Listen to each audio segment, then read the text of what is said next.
तो चंद्रशेखर का वहाँ जाना उचित है, ठीक है। विपक्ष इस आंदोलन को भी तोड़ रही है, चाहे वो कोर्ट का सहारा ले रही है, अदालत, या किसी का भी पत्रकार का जवाब नहीं देते, बस अपने मन की बात कह दें, दूसरे की सुनी तो है नहीं है जनता की। आज हालात ये होगी कि प्रोटेस्ट को तोड़ने के लिए अदालतों का सहारा सरकार ले रही है।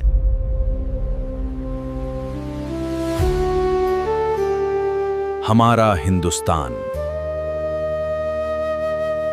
जंतर मंतर पर सीजीपी का प्रोटेस्ट लगातार चल रहा है। सोनम वांगचुक जो है लगभग 18 दिन की भूख हड़ताल पर रहे, जिसके बाद दिल्ली पुलिस सुप्रीम कोर्ट के आदेश पर उनको उठा ले गई और अस्पताल में भर्ती करा दिया गया। ऐसा कहना है अभिजीत दीपके का कि मेरे साथ मारपीट हुई है और सोनम वांगचुक को गालियां भी दी गई, ऐसा कुछ कहना है। लेकिन इसी बीच खुद आज़ाद समाज पार्टी के फाउंडर चंद्रशेखर आज़ाद वहां पर पहुंचे। चंद्रशेखर आज़ाद ने कहा कि अगर मैं चाहूं तो यहां पर भीड़ लग जाएगी, आप बस हमें ये बताइए कितने लोग चाहिए। अब कहा यह जा रहा है कि चंद्रशेखर आज़ाद ने सीजीपी के इस प्रोटेस्ट को, यानी धर्मेंद्र प्रधान के इस्तीफा देने वाले इस प्रोटेस्ट को जो है कहीं ना कहीं कैप्चर कर लिया है, इस पर राजनीति कर रहे हैं। और कहीं ना कहीं चंद्रशेखर आज़ाद का वहाँ जाना ये बात साबित करता है कि चंद्रशेखर आज़ाद हर जगह जाते हैं जहाँ पर उन्हें राजनीतिक फ़ायदा होता है। इसी पर बातचीत करने के लिए मेरे साथ किसान नेता और राजपूत समाज से राणा जी से बातचीत करेंगे। क्या कुछ चंद्रशेखर आज़ाद के मन में है और क्या कुछ चंद्रशेखर आज़ाद चाहते हैं, क्योंकि पश्चिम उत्तर प्रदेश में उनका होल्ड है और सहारनपुर से ताल्लुक़ रखते हैं। इस वक्त मैं सहारनपुर में ही हूँ और यहाँ से उनके निवास से ज़्यादा दूर नहीं हूँ। कि अरुण राणा जी, बहुत बहुत स्वागत है आपका हमारे चैनल पर। और पहला मेरा प्रश्न आपसे यही है कि चंद्रशेखर आज़ाद जब सीजीपी के प्रोटेस्ट में पहुँचते हैं, आपको क्या लगता है वहाँ जाना ठीक है? क्योंकि लोगों का तो ये कहना है उनको विदेशी फंडिंग हो रही है। देखिए, फंडिंग वंडिंग तो किसी भी प्रोटेस्ट को, आंदोलन को बदनाम करना है तो विदेशी फंडिंग तो आई जाती है। बीजेपी सरकार नहीं चाहती कि लोग सड़कों पे आएं। वो जो करना चाह रही है बीजेपी, वो जनता के विरुद्ध ही चल रही है, देश के विरुद्ध ही चल रही है। ये धीरे धीरे अब समझ में आ रहा है।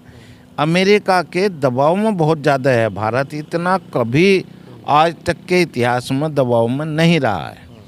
अब आ जाओ आंदोलन पे। जो ये वांगचुक है, इन्होंने लद्दाख ले और ये उधर अपने एरिया के लिए, भारत के लोगों के लिए काम किया है। और जहाँ तक अभिजीत दीपके का बात है, वो इस मामले में शून्य है, नगण्य है। उसमें वो प्रयास कर रहा है कि मेरे साथ ऐसे नेता लगें जिसमें जिनके साथ भीड़ हो। वो वांगचुक के साथ भी है, चंद्रशेखर के साथ भी है, और ये अच्छी बात है, प्रोटेस्ट होना चाहिए। मगर आज हालात ये होगी कि प्रोटेस्ट को तोड़ने के लिए अदालतों का सहारा सरकार ले रही है। अदालतों से विश्वास उठता जा रहा है इस देश में, ये दुर्भाग्य की बात है। अदालतों पर बड़ा भारी विश्वास करते थे, नेताओं पर नहीं करते थी जनता।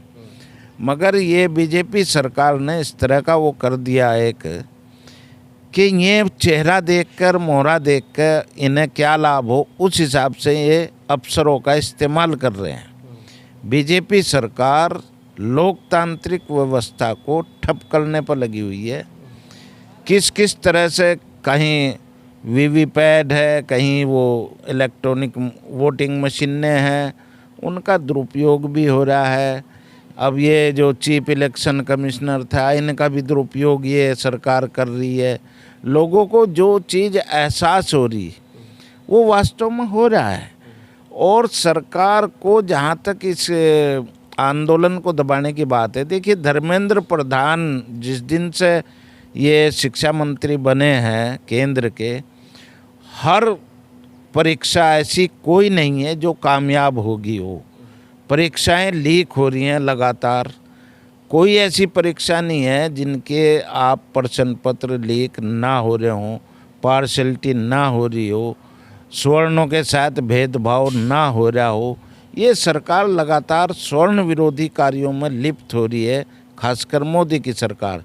जैसे आपने देखा पीछे राजपूतों के कितने टिकट कटे थे, उसका खामियाजा और लाभ किसको मिला? खामियाजा तो बीजेपी ने भुगता। 33 सीट समाजवादी की आ गई थी इस तरह से। तो ये महसूस भी हो रहा है ये लोग बड़े ही ऐसे तरीके से चल रहे हैं कि आने वाले 10-20 साल में देश गुलामी की तरफ फिर बढ़ जाएगा। इतना देश पर कर्ज कर दिया इन लोगों ने, इस तरह से देश को नचा रहे हैं। सारी चीज़ ये सड़कें बना दी, ये कर दी। आप सड़कों का टैक्स कितनी जगह ले रहे हो, एक बार नहीं। आप एम्प्लॉयज से, कर्मचारियों से, अधिकारियों से कितना टैक्स ले रहे हो। ये तो टैक्स की बात हुई, लेकिन आप ये बताइए कि चंद्रशेखर का वहाँ आंदोलन में जाना आपको लगता है भाई सही था? मुझे लगता है कि ऐसे आंदोलनों में सभी को मिलजुल करके, जैसे अटल बिहारी जी के टाइम में विपक्ष एकजुट हो जाया करे था, तो इसमें सभी को एकजुट हो जाना चाहिए, क्योंकि आंदोलन की दिशा और दशा सही है। बीजेपी सरकार बेशक बदनाम कर रही है कि जो बाहर से फंडिंग होगी, वहाँ से हो गया। आंदोलन को सफल बनाना चाहिए, तभी सरकार में एक भय और खौफ रहता है। ये सब जो गलत कार्य सरकार कर रही है, कोई भी बिल पास करा ले रही है, इसमें विपक्ष का काम जीरो कर दिया है सरकार ने। विपक्ष को देखो, सांसद कभी कोई खरीद लिया, कभी कोई तोड़ लिया, कभी कोई हेरा फेरी। अब शिवसेना तोड़ दी, अब ये ममता की पार्टी को तोड़ दिया। तो ये विपक्ष को ख़त्म करने का जो इस सरकार का फॉर्मूला चल रहा है, ये ज़रूरत से ज़्यादा निंदनीय है और ये ऐसा नहीं होना चाहिए। अब आप राम मंदिर के उस पर आ जाओ, इस आंदोलन से अलग हट के जरा सा। एक के यहाँ भी बुलडोजर चला, और सरकार की, दोनों सरकारों की, चाहे वो प्रदेश की है चाहे गुजरातियों की है, गुजरातियों ने सरकार यहाँ यूपी में कब्जा कर लिया। इसे भी डरा कर रखे हैं योगी को कि इसे हटा देंगे, और योगी भी अब डरने लगे कि कहीं तुझे चीफ मिनिस्टर से हटाना दे।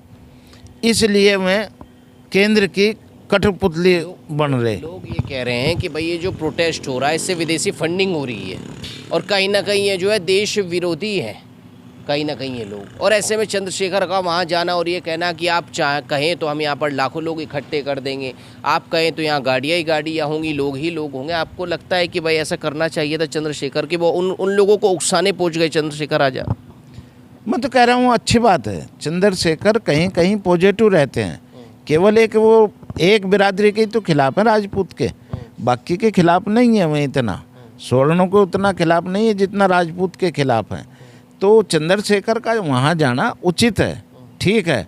विपक्ष को इकट्ठा होना चाहिए, और चंद्रशेखर एक चेहरा बना हुआ है आज की तारीख में। जैसे वांगचुक एक चेहरा है, ऐसे ही चंद्रशेखर भी एक ज़मीन से जुड़ा हुआ उभरता हुआ नेता है।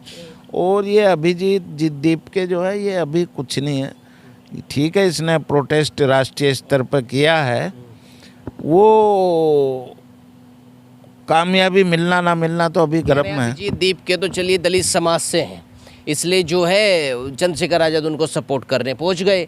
लेकिन जब वो एयरपोर्ट से आए अभिजीत दीप के, तो उनके हाथ में अम्बेडकर साहब की किताब भी थी।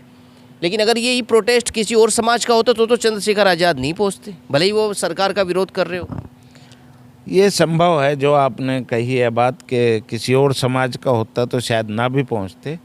पर हम लोगों को समाज से ऊपर उठ करके ऐसे आंदोलन में बढ़ चढ़ के हिस्सा लेना चाहिए जिसमें सरकार लगातार गलत कर रही है। धर्मेंद्र प्रधान का इस्तीफा अभी तक क्यों नहीं हुआ, हो जाना चाहिए।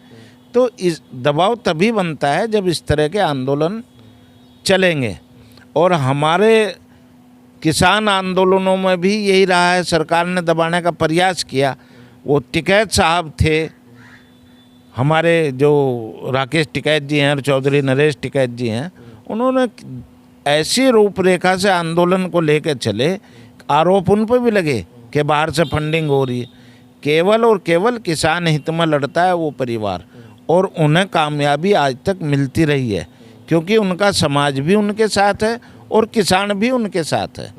तो इस तरह से सरकार दबाती है, इस आंदोलन को भी तोड़ रही है, चाहे वो कोर्ट का सहारा ले रही है, अदालत, या किसी का भी सहारा ले रही है। आंदोलन को दबाने का और तोड़ने का प्रयास है। क्यों नहीं उनसे बात करते हुए लोग हैं? कोई भी आंदोलनकारी है, उनसे प्रशासनिक स्तर से बात शुरू होनी चाहिए। मगर वे आमरण अनशन पर बैठे हैं तो उन्हें उठा लो वहाँ से, स्थिति बिगड़े ना। बिगड़ेगी ज़रूर स्थिति, ये एक ना एक दिन बिगड़ेगी। और मोदी की पोल जो है वो जनता के सामने खुलती जा रही है। किस तरह से विदेशों में इनके खिलाफ प्रोटेस्ट हो रहे हैं, किसी पत्रकार का जवाब नहीं देते, बस अपने मन की बात कह दें, दूसरे की सुनी तो है नहीं है, जनता की सुनते नहीं है। दोनों ही सरकार ऐसी हैं कि भाई ऐसे अगर इस्तीफे होने लगे तो कल को कोई भी 2 आदमी 3 आदमी लेकर के बैठ जाएगा जंतर मंतर पे और सरकारों से इस्तीफा मांगने लगेगा, तो सरकारें चलेंगी कैसे? जिसके मन का काम नहीं होगा वही बैठ जाएगा जंतर मंतर पे कि इस्तीफा दो। आज तक कितने इस्तीफे लिए इस तरह से? ये तो दुनिया को बेईमान ना नज़र आ रहा धर्मेंद्र प्रधान का कि ये फेल है, तो फिर क्यों नहीं होना चाहिए? एक बेकार आदमी को आप शिक्षा मंत्री बना रहे हो, अनपढ़ आदमी को। आप देश को चलाने के लिए आपका टैलेंट बाहर जा रहा है विदेशों में। अभी इसरो का हम देख रहे थे, अखबार में पढ़ा कि वे छोड़ रहे हैं इसरो को और प्राइवेट कंपनियों में जा रहे हैं। इसका मतलब सरकारी तंत्र से जनता का मोह भंग हो रहा है, टैलेंट का मोह भंग हो रहा है। तो ये इसमें सुधार नहीं करेंगे तो देश को गर्त में उतार देंगे। विदेशों में क्या हो रहा है? विदेशों में कोई आरक्षण व्यवस्था लागू ही नहीं है। एक ही ज़्यादा धर्म के लोग मिलते हैं और उसी पर चल रहे लोग। ईसाई धर्म ज़्यादा है दुनिया में। आरक्षण की बात हुई तो बहुत पुराने समय से चलता आ रहा है, लेकिन ये बताइए कल को तो ऐसे कोई नरेंद्र मोदी का भी इस्तीफा मांग लेगा, पीएम का? क्यों नहीं? मांगने का अधिकार नहीं है। अगर नरेंद्र मोदी ठीक से नहीं देश चला पा रहा और अमेरिका के दबाव में है तो इस्तीफा तो विपक्ष को मांगना चाहिए। विपक्ष का काम अब छोटे छोटे दल कर रहे हैं। विपक्ष जो असली पार्टी है, जैसे राहुल गांधी है, आज तक देश को पढ़ नहीं पाए। जब से ये पैदल वैदल यात्रा की है तो थोड़ा बहुत उन्हें देश के बारे में जानकारी हुई है और उनके कोई भी सेंटेंस को पकड़ती है बीजेपी और उल्टा उन्हीं पर आक्षेप लगा देती है। तो ये टैलेंट पकड़ने की क्षमता राहुल गांधी यानी विपक्ष में कम है। विपक्ष को मजबूत होना चाहिए और इस देश में लोकतंत्र मजबूत करने के लिए सत्ता परिवर्तन भी जरूरी है। कहना चाहेंगे आप अभिजीत दीपके के बारे में, सोनम वांगचू के बारे में? हालांकि वो तो अभी अस्पताल के अंदर हैं, उनको दिल्ली पुलिस के जो है अंडर में उनका इलाज चल रहा है। क्या कहना चाहेंगे अभिजीत दीपके को? भाई वो भी जिद छोड़ दें और अपना जो है समाज सेवा करें।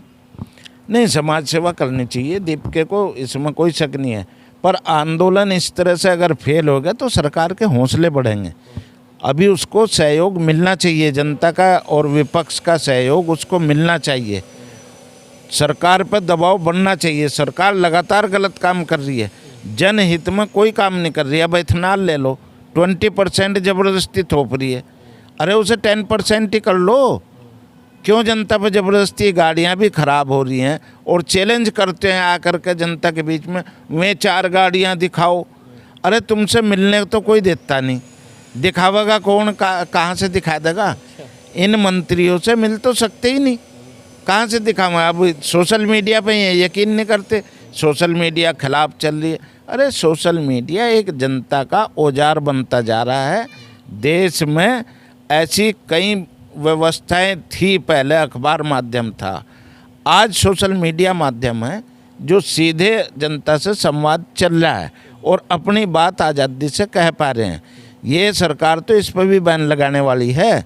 ये लोकतंत्र के लिए खतरा है। ये सरकार लोकतंत्र के लिए खतरा है ये सरकार, और कहीं ना कहीं आवाज़ उठाने का हक सबको है। सोशल मीडिया भी लगातार जो है एक यंत्र बनता जा रहा है आवाज़ उठाने का आम लोगों के लिए और भारत की जनता के लिए। फिलहाल इतना ही, लेकिन अभिजीत दीपके का क्या होगा ये तो आने वाले समय में देखना होगा। सोनम वांगचू वापस आएंगे या फिर अस्पताल में रहेंगे या फिर जो चंद्रशेखर आज़ाद हैं वो समर्थन लगातार देते रहेंगे। फिलहाल इस वीडियो में इतना ही। नमस्कार।